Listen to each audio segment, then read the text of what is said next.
तापस भगवान श्री राम को देखते हैं और अपने इष्ट देव को पहचान करके वे दंड के समान दंडवत करते हुए प्रभु के चरणों में गिर जाते हैं। प्रभु प्रेम से पुलकित होकर उन्हें उठाकर हृदय से लगा लेते हैं और उसके पश्चात श्री लक्ष्मण के चरणों में जब तापस ने प्रणाम किया तो वे भी स्नेह भरे हृदय से उन्हें हृदय से लगाते हैं। माँ के चरणों पर सिर रख करके जब तापस ने प्रणाम किया तो माँ ने उसी प्रकार से उसी दृष्टि से उन्हें देखा जैसे एक माँ नन्हे बालक को देखती है और स्नेह भरे हृदय से उन्होंने आशीर्वाद दिया। निषाद ने जब यह दृश्य देखा, इस मिलन को देखा, तो परिचय न होते हुए भी ऐसा लगा कि यह कोई अद्भुत ही व्यक्ति और पात्र होंगे जिनसे इतना विलक्षण मिलन हुआ, ऐसा अद्भुत मिलन हुआ।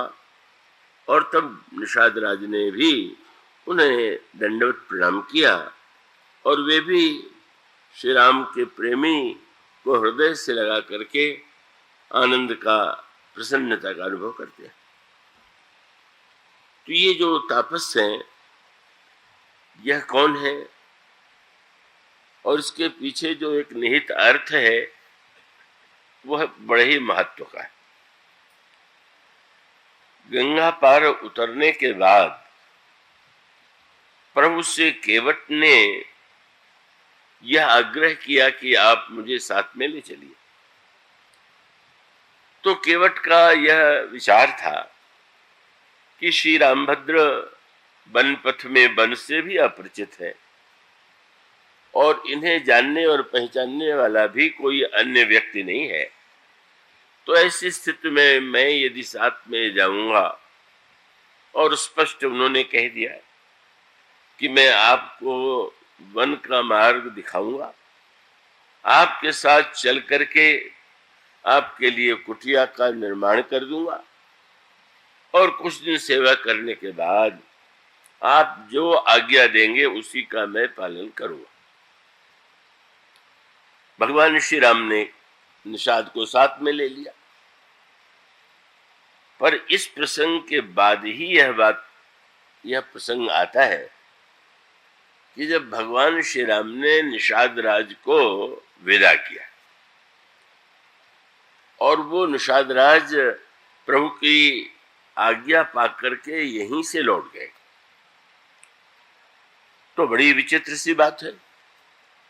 उन्होंने तो ये कहा था कि आपके साथ चल करके वहां तक जहां आप निवास करेंगे वहां कुटिया का निर्माण करूंगा, सेवा करूंगा और तब लौटूंगा। पर यहां से लौट जाने के पीछे एक विशेष रहस्य है, और रहस्य ये है कि केवट की भावना बहुत ऊंची होते हुए भी ऐसी धारणा तो कहीं न कहीं रही होगी कि मेरे बिना यह कार्य अन्य कोई नहीं कर सकेगा। पर तापस प्रसंग को, तापस और प्रभु का मिलन देखते ही उनको लगा, अरे मैं समझता था कि इनका कोई परिचित नहीं है, पर इनके तो ऐसे परिचित हैं कि जिनके सामने मेरी कोई हस्ती ही नहीं। और इतने बड़े अद्भुत प्रेमियों के रहते हुए शायद ये मेरा अभिमान ही सात्विक होगा कि मैं सेवा करूंगा, मार्ग दिखाऊंगा, कुटिया बनाऊंगा। तो मानो दोनों पक्ष आवश्यक है। एक और प्रेमी के हृदय में सेवा की वृत्ति हो, सेवा करने की व्यग्रता हो, यह उसका उचित धर्म है। तो ऐसी स्थिति में यदि निषाद ने प्रभु से सेवा के लिए आग्रह किया तो बड़ा स्वाभाविक था, किंतु सेवा के साथ एक समस्या संभावना रहती है, और वो है कि सांसारिक अभिमान न हो पर सेवक होने का अभिमान हो जाए। तो सेवक होने का अभिमान जो है वैसे तो उसकी प्रशंसा ही की गई है। यही कहा गया है कि ऐसा अभिमान जाई जनि भोरे, मैं सेवक रघुपति पति मोरे। किंतु इतना होते हुए भी सेवा के अभिमान को भी अंत में प्रभु नष्ट कर देते। तो सेवा के अभिमान को नष्ट करने का अभिप्राय यह है, और यही संकेत अनेक प्रसंगों में आपके सामने आएगा। यही संकेत आपको मिलेगा कि प्रभु ने लक्ष्मण जी की मूर्छा के बाद, या लक्ष्मण जी की मूर्छा के बाद नहीं, पहले यदि विचार करके देखें, जनक नंदिनी सीता का हरण हुआ, भगवान श्री राम ने चारों ओर पता लगाने के लिए कितना लता वृक्षों से, गीध से पता लगाते हुए बंदरों से मित्रता करते हैं, और अंत में बंदरों को दसों दिशाओं में सीता जी की खोज में भेजते हैं। प्रश्न यही है कि ऐसे अवसर पर कब भगवान श्री राम ने अगर श्री भरत के पास सूचना दी होती तो बड़ा स्वाभाविक था। श्री भरत अपने राज्य सत्ता सेना के साथ आकर के प्रभु की सेवा में प्रसन्नता का अनुभव करते, पर प्रभु ने श्री भरत को न तो जनक नंदिनी के हरण का समाचार दिया, न तो बंदरों के द्वारा अन्वेषण का समाचार दिया।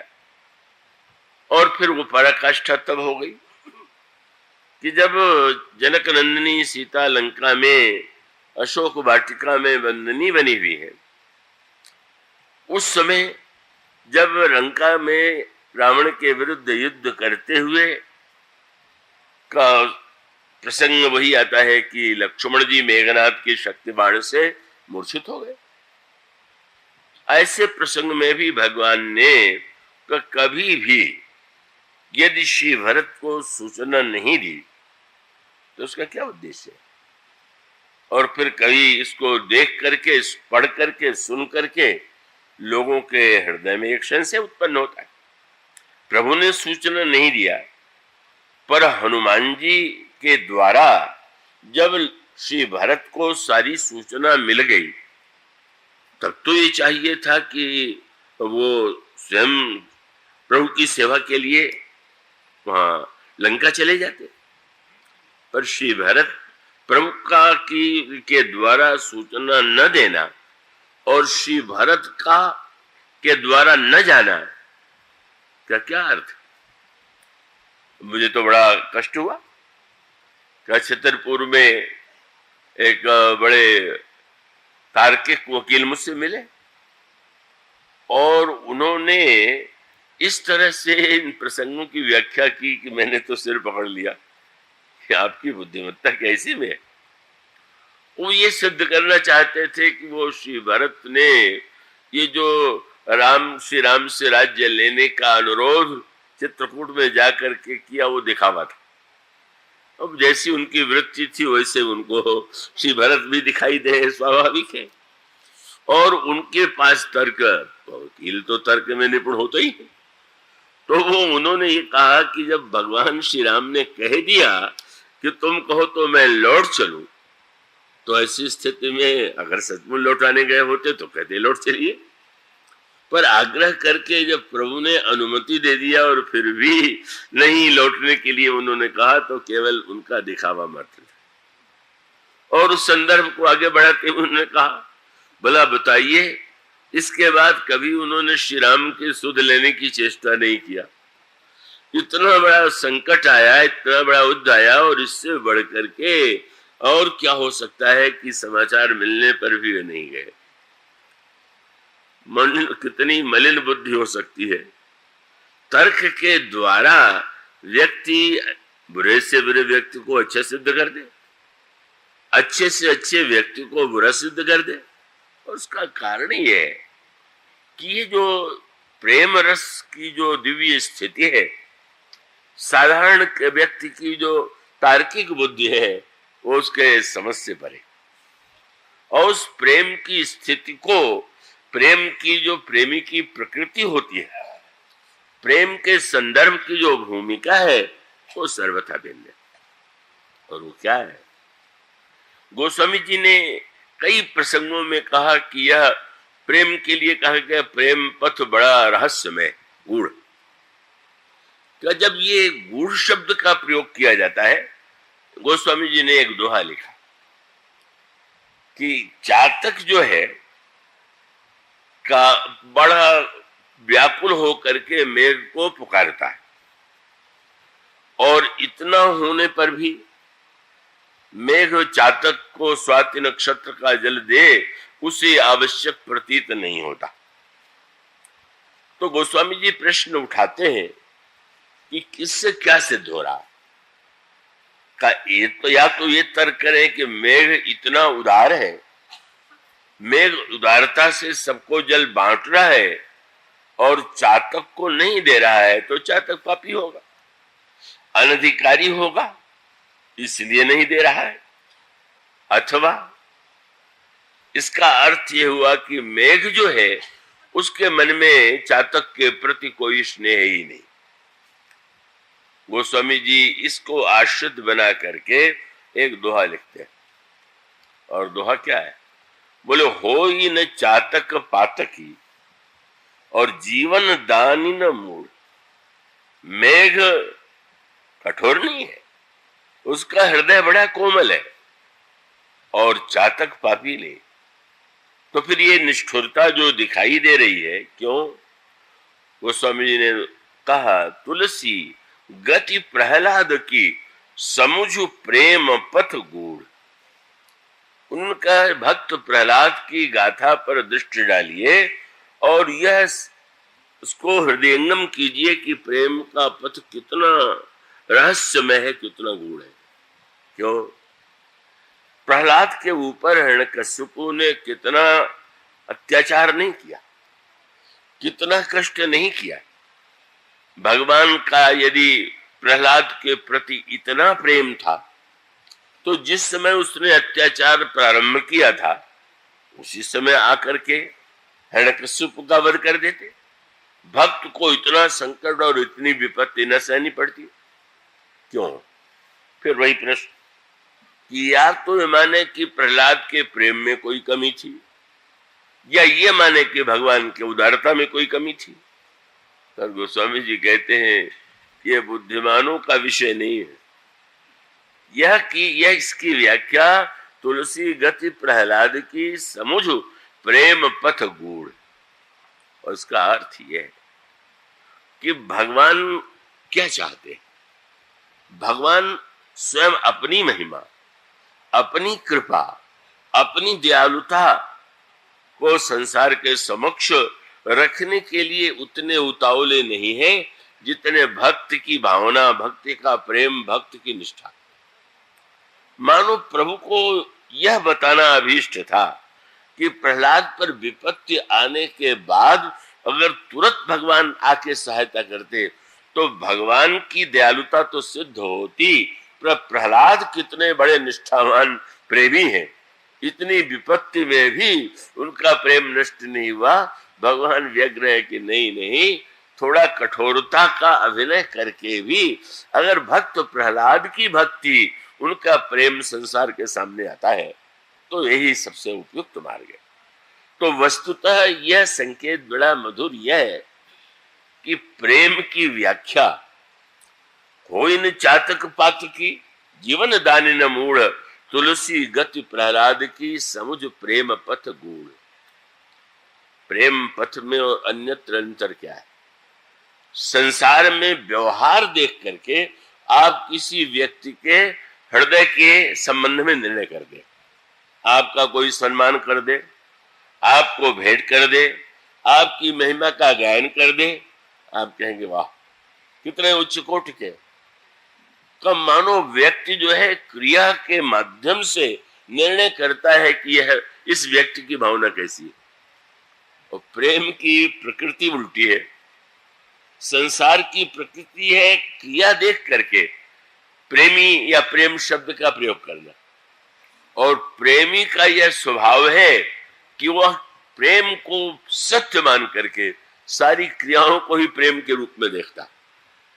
मानो उसको ये नहीं लगता कि ऐसा करे तो मुझसे प्रेम करते हैं और ऐसा न करे तो प्रेम नहीं करते। ये जिसकी कसौटी है वह व्यापारी है, वह संसारी है।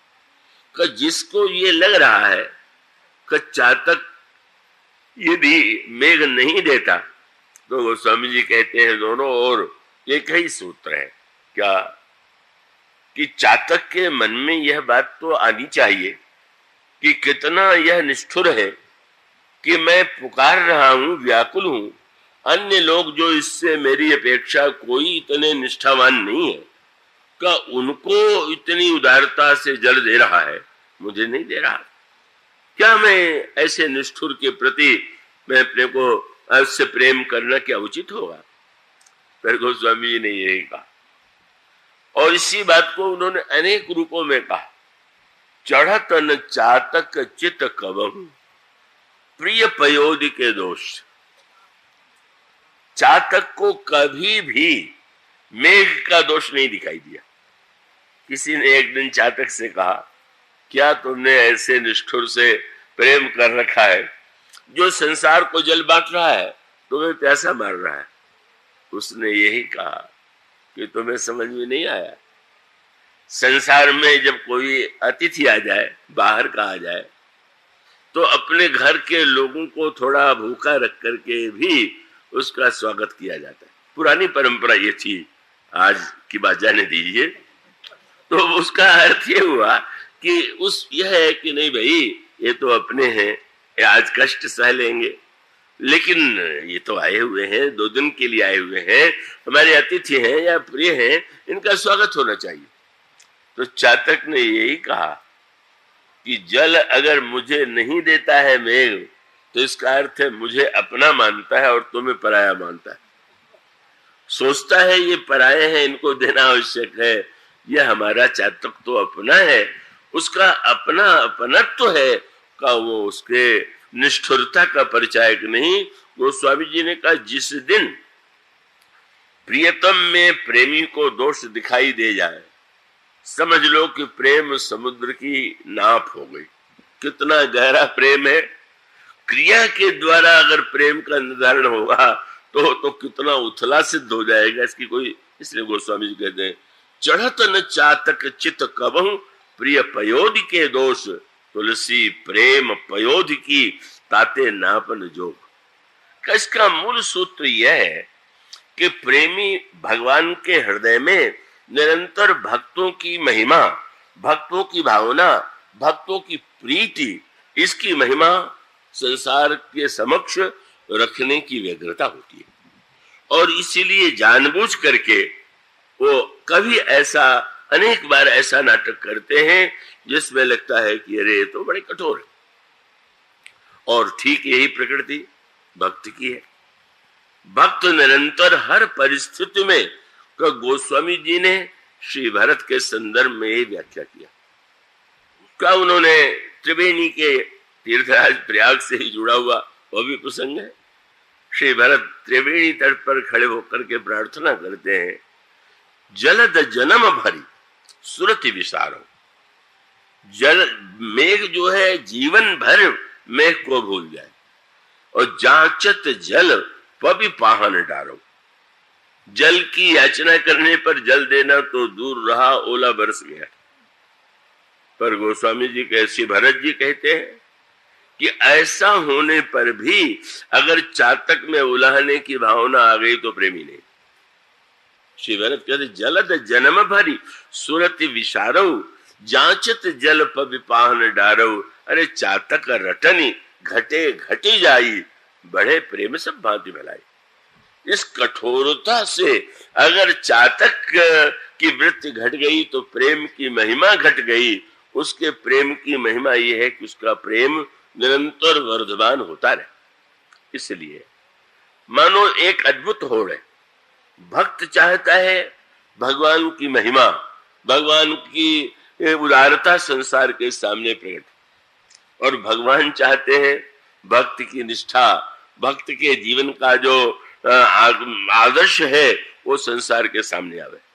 इसीलिए आप देखेंगे ना, प्रभु ने श्री भरत के साथ कितनी कठोरता किया। आज हम पढ़ करके गदगद होते हैं, पर आप कल्पना कीजिए कि श्री भरत के प्रति कठोरता की सीमा है। और कठोरता की सीमा यही तो है। गोस्वामी जी ने कहा कि जानबूझ करके प्रभु यह चाहते हैं कि मैं बन जाऊं, पर बन जाने के तो अनेक उपाय। उन्होंने कहा नहीं, मैं बन जाऊं और किसी तरह से मेरे बन जाने के पीछे भरत को कलंक लग जाए।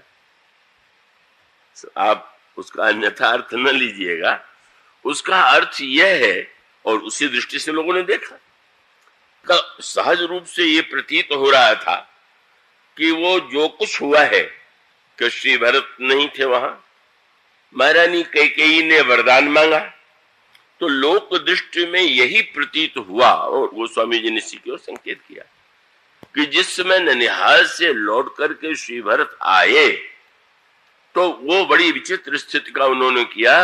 अयोध्या के स्त्री पुरुष देखते हैं श्री भरत को और दूर से जैसे एक दिखावे के लिए या बाध्यता से प्रणाम करें, वो प्रणाम कर रहे हैं।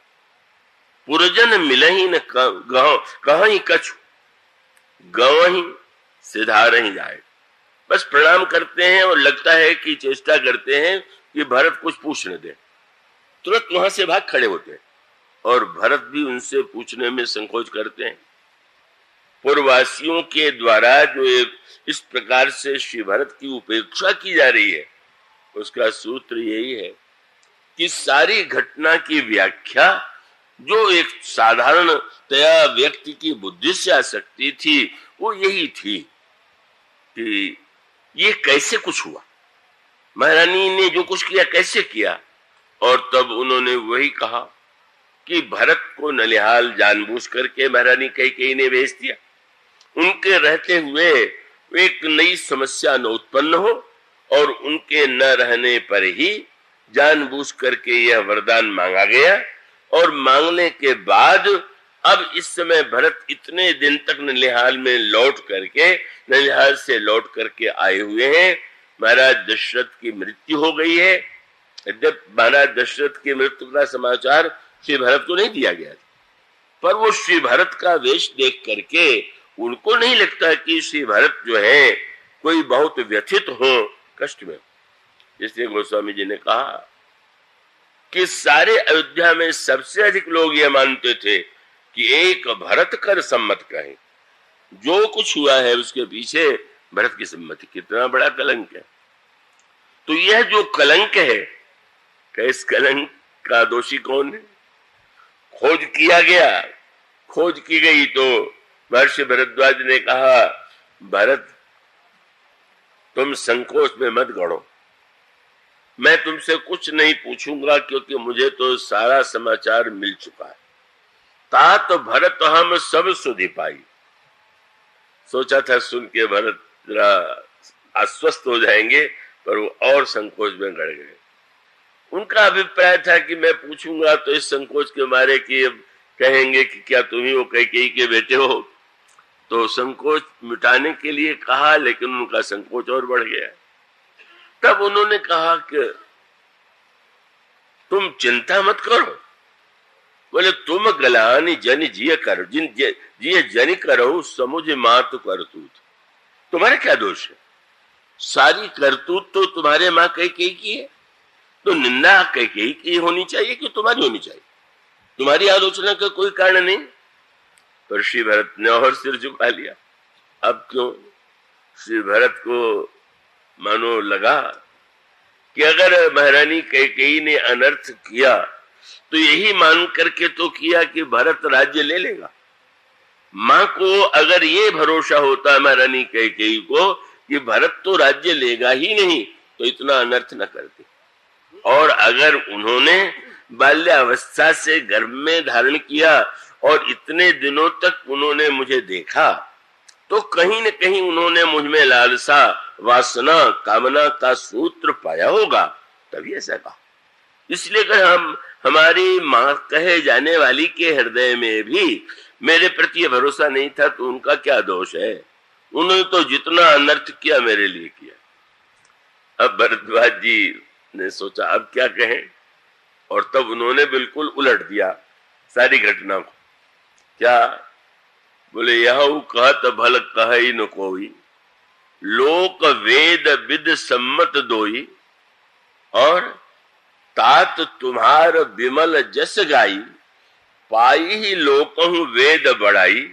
और ऐसा अद्भुत वाक्य कहा, किसी को कलंक मिल जाए, ऐश मिल जाए और आप कहे बधाई है आपको कलंक मिला, आजकल आपकी चारों ओर निंदा हो रही है, तो कहने वाले की बात सुन करके सामने को कितनी चोट लगेगी। पर भरद्वाज जी कहते हैं बहुत अच्छा हुआ जो तुम्हें कलंक लगा। क्यों? बोले, तुम कहाँ भरत कलंक यह, हम सब कहाँ उपदेश, राम भगति रस सिद्धि तो भाई यही समय गणेश। सत्य तो इसलिए है कि वो समझ गए कि उन्होंने कहा कि और कैकेयी का दोष नहीं है, सरस्वती का दोष है।